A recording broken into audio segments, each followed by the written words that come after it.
প্রয়োজনে একলা চলবা, একলা থাকবা, কিন্তু সঙ্গে কোনো ছাগল নিয়ে চলবা না, ছাগলের সঙ্গে বসবাস করবা না। কারণ ছাগল অতিশয় অসামাজিক প্রাণী এবং খুব স্বার্থপর, এবং সে যে স্বার্থপর সেটা সে নিজেও বোঝে না।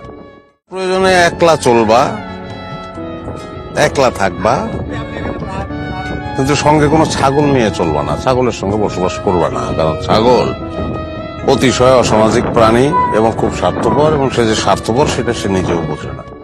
প্রয়োজনে একলা চলবা, একলা থাকবা, কিন্তু সঙ্গে কোনো ছাগল নিয়ে চলবা না, ছাগলের সঙ্গে বসবাস করবা না। কারণ ছাগল অতিশয় অসামাজিক প্রাণী এবং খুব স্বার্থপর, এবং সে যে স্বার্থপর সেটা সে নিজেও বোঝে না।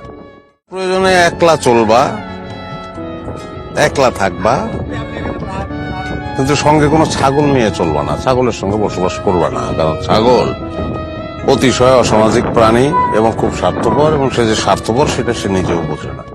প্রয়োজনে একলা চলবা, একলা থাকবা, কিন্তু সঙ্গে কোনো ছাগল নিয়ে চলবা না, ছাগলের সঙ্গে বসবাস করবা না। কারণ ছাগল অতিশয় অসামাজিক প্রাণী এবং খুব স্বার্থপর, এবং সে যে স্বার্থপর সেটা সে নিজেও বোঝে না।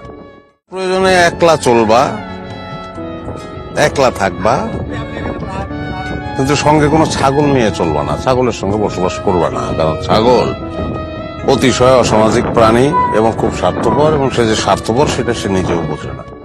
প্রয়োজনে একলা চলবা, একলা থাকবা, কিন্তু সঙ্গে কোনো ছাগল নিয়ে চলবা না, ছাগলের সঙ্গে বসবাস করবা না। কারণ ছাগল অতিশয় অসামাজিক প্রাণী এবং খুব স্বার্থপর।